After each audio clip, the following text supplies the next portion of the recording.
بسم اللہ الرحمن الرحیم۔ معصوم بچی وفا عبدالکریم کے پھٹے جوتے۔ اگر آپ نے زندگی گزارنی ہے تو اس طرح گزاریں، ورنہ آپ جانوروں کی زندگی گزار رہے ہیں۔ ویڈیو کو لازمی اینڈ تک دیکھیے گا، آپ کو سمجھ لگ جائے گی۔ اسکول میں استانی نے بچوں سے ٹیسٹ میں پہلی پوزیشن حاصل کرنے والوں کو انعام کا وعدہ کیا کہ جو بھی فرسٹ آیا اس کو نئے جوتے ملیں گے۔ ٹیسٹ ہوا، سب نے یکساں نمبرات حاصل کیے۔ اب ایک جوڑا سب کو دینا ناممکن تھا، اس لیے استانی نے کہا کہ چلیں قرعہ اندازی کرتے ہیں، جس کا بھی نام نکل آیا اس کو یہ نئے جوتے دیں گے۔ اور قرعہ اندازی کے لیے سب کو کاغذ پر اپنا نام لکھنے اور ڈبے میں ڈالنے کا کہا گیا۔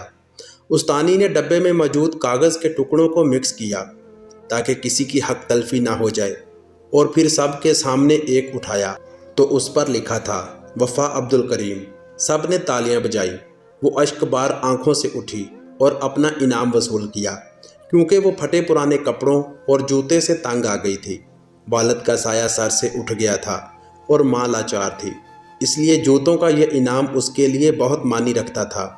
جب استانی گھر گئی تو روتی ہوئی یہ کہانی اپنے شوہر کو سنائی، جس پر اس نے خوشی کا اظہار کیا اور ساتھ رونے کی وجہ دریافت کی، تو استانی پھوٹ پھوٹ کر رونے لگی کہ مجھے رونا وفا عبدالکریم کے جوتوں سے زیادہ دیگر بچوں کے احساس اور اپنی بے حسی پر آتا ہے۔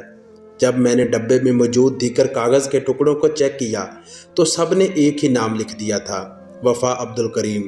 ان معصوم بچوں کو وفا عبدالکریم کے چہرے پر موجود لاچاری کے درد اور قرب محسوس ہوتا تھا، لیکن ہمیں نہیں، جس کا مجھے افسوس ہے۔ میرے ایک استاد بتایا کرتے تھے کہ بچوں کے اندر احساس پیدا کرنا اور عملاً سخاوت کا درس دینا سب سے بہترین تربیت ہے۔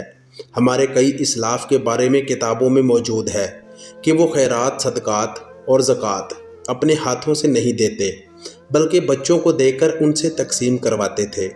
جب پوچھا گیا تو یہی وجہ بتائی گئی کہ اس سے بچوں کے اندر بچپن سے ہی اتفاق کی صفت اور غریبوں اور لاچاروں کا احساس پیدا ہوتا ہے۔